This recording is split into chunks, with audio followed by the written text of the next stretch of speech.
Hello दोस्तों, नमस्कार। स्वागत है आप सभी का आपके अपने YouTube चैनल पर और स्वागत है हमारी खास पेशकश किचन में चर्चा पर।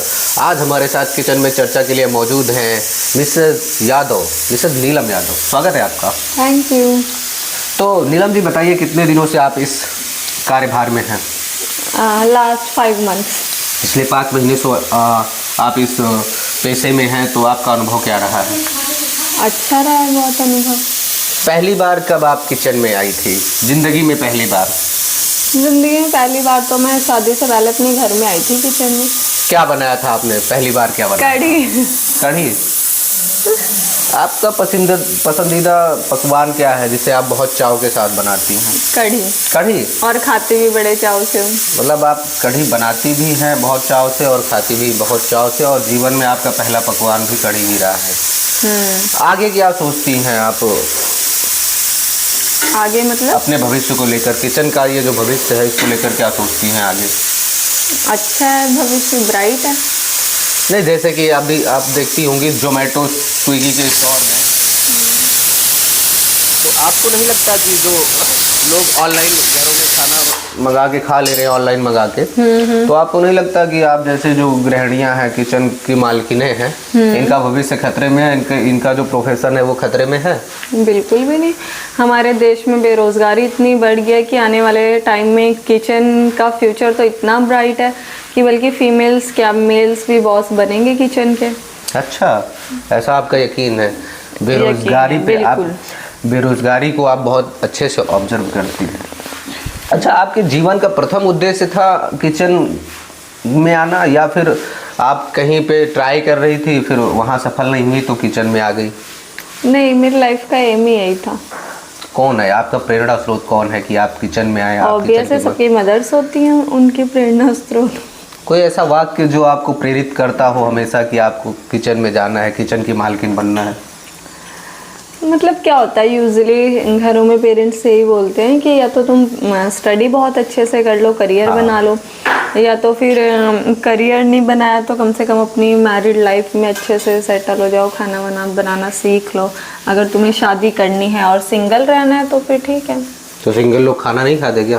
तो सिंगल लोग खाना खाते हैं बस, बट सिंगल लोगों के पास ना ससुराल होता है ना पति होता है कि उन्हें मतलब सबके साथ रहना है घुल मिल के, तो मतलब एक अलग चीज़ हो जाती है। सिंगल लोग खाना खाते हैं, सिंगल लोगों को कोई टेंशन नहीं है मतलब। ठीक है। रोटी बना लेती हैं आप? हाँ बिल्कुल बना लेती हूँ। कैसे बनाती हैं? हाथ से बनाती हूँ। हाथ से बनाती हैं? किस शेप की रोटी बना लेती हैं आप? जब मैंने शुरू किया था तो भारत के नक्शे से स्टार्ट करा था, और फिर मैं सारी शेप से होते हुए रेक्टेंगल, ट्रायंगल, स्क्वायर, अब मैं सर्कल पे पहुंच चुकी हूँ, मतलब ऑलमोस्ट अब सर्कल पे आ चुकी हूँ। रोटी मेरी बना लेते हैं। कितना समय लगा आपको उस लेवल से उठकर इस लेवल तक पहुंचने में? भारत के नक्शे से उठ करके एक वृत्ताकार रोटी बनाने में कितना समय लगा आपको? यही 5 महीने। काफ़ी अच्छा, काफ़ी लंबा संघर्ष रहा है आपका, और आपने काफ़ी तेज जो है सीखा वो है। मतलब ऑटोमेटिकली हो गया, वो सीखा नहीं, वो नेचुरली प्रैक्टिस मेक्स परफेक्ट होता है ना, तो वही चीज़ हो गई। डेली आप एक ही चीज़ कर रहे हो तो। आप सबसे फास्ट क्या बनाती हैं? सबसे फास्ट मैगी बनाती हूँ। अच्छा, मैगी सब कोई बनाता है, आप भी बनाती हैं? तो क्वेश्चन का आंसर यही है। कभी आपको लगा कि आपका खाना आज बेकार बना है और आपने खाने की टेबल पे पहुंचते ही सबसे पहले आपने खुद ही अपने खाने की तारीफ कर दी कि लोगों को मजबूर होना पड़े आपके खाने की तारीफ करने के लिए? ऐसा हुआ है कभी? नहीं, अभी तक तो ऐसा नहीं हुआ, बट ये आइडिया अच्छा है, मैं इसको जरूर ट्राई करूंगी नेक्स्ट टाइम। बिल्कुल ट्राई कीजिएगा। बहुत सारी गृहिणियां जो है अपने ही देश में नहीं, विदेशों में भी ये नुस्खा ट्राई करती है कि खाना अगर खराब बने तो सबसे पहले आप खुद ही तारीफ कर दीजिए कि लोग मजबूर हो जाए आपके खाने की तारीफ करने के लिए। अच्छा, आप बताइए, किचन में ये अचार और चटनी का क्या औचित्य होता है? ये एक्चुअली रामबाण बैकअप होता है। बैकअप? किस बात का बैकअप? जैसे सपोज अगर आपने जो भी दाल या सब्जी बनाई है, अगर वो अच्छी ना लगी तो जो चटनी और अचार है वो आपका बैकअप है कि इंसान मतलब खाना खा ले, वो बिना खाना खाए ना उठे, तो उसके पास वो सेकंड ऑप्शन होता है। मतलब अगर टेबल पे चटनी या अचार दिख जाए तो इसका मतलब आज आपने स्वीकार किया है कि आपका खाना अच्छा नहीं बना है। वो मतलब रिस्क होता है ना, रिस्क होता है कि ऐसा हो सकता है।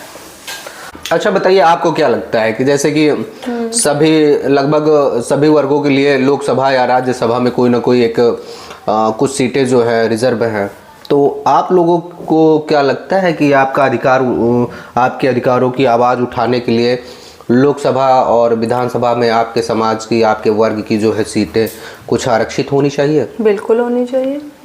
हम भी समाज का एक हिस्सा है, बिल्कुल होनी चाहिए। हमारा भी हक है, हमारे अगर अधिकार है। मान लीजिए गृहिणियों के लिए जो है लोकसभा में कुछ सीटें आरक्षित कर ली गई और आपको लोकसभा प्रत्याशी बनाया जाता है आपके वर्ग से, तो आप क्या मुद्दे रखेंगे उस चुनाव में अपने समाज के लिए? क्या मुद्दे रखूंगी? यही कि पहले तो सारी हाउसवाइफ को 5-6 महीने में एक बार उनके हस्बैंड्स को एक टूर देना चाहिए। अच्छा। और अपनी सैलरी का हाँ, मिनिमम 5% तो उन्हें देना चाहिए। अच्छा, कि वो 5%। फ्री है। हाँ, उसका मतलब वो कोई क्वेश्चन ना आस्क करें कि आपने कहाँ खर्च करा या क्या करा, मतलब व्हाटएवर, वो जो भी चाहें वो करें। ठीक है। ठीक है। और उनको हफ्ते में 1 दिन की छुट्टी होनी चाहिए और उस छुट्टी में उनके घर के मेल्स उन्हें कुछ ना कुछ बना के खिलाएं स्पेशली, मतलब ट्राई करें, कुछ एफर्ट्स करें उनकी खुशी के लिए, तो ताकि उन्हें थोड़ा स्पेशल फील हो कि हाँ 6 डेज हमने अपनी फैमिली के लिए किया तो 1 डे इन्होंने हमें डेडिकेट किया। कुछ ऐसे चीज़ें होनी चाहिए। अच्छा, आप बताइए, देश की महिलाओं के लिए, गृहिणियों के लिए क्या संदेश देना चाहती हैं? पहली चीज़ तो उन्हें अपने काम को दिल से करना चाहिए, जैसे आप करती हैं। बिल्कुल। और मतलब एक डेडिकेशन होना चाहिए कि हाँ हम अपनी फैमिली के लिए ये काम करें, ऐसे नहीं कि हमारे सर का बोझ है, मजबूरी समझ के नहीं करना चाहिए। बिल्कुल। और जब आप ये फील करने लगते हो ना कि हम अपनी फैमिली के लिए कर रहे हैं, तो ऑटोमेटिकली वो सारी चीज़ें इजीली होती रहती हैं और आपको हैप्पीनेस मिलती है काम करने के बाद। तो यही चीज़ होनी चाहिए, यही मैसेज है मेरा। वैसे मैसेज देने की ज़रूरत नहीं है, फीमेल्स में मोस्टली ये चीज़ें होती हैं। अच्छा, सारी महिलाओं में ये चीज़ें होती हैं, मोस्टली बोला है मैंने। अच्छा। चलिए, आप हमारे चैनल पे आइए, आपने अपना बहुमूल्य समय दिया, आपने किचन के बहुमूल्य समय में से निकाल करके हमें अपने ये कीमती समय दिए, तो इसके लिए आपका बहुत बहुत धन्यवाद और मिलते हैं आपके साथ फिर किसी परिचर्चा में। Thank you.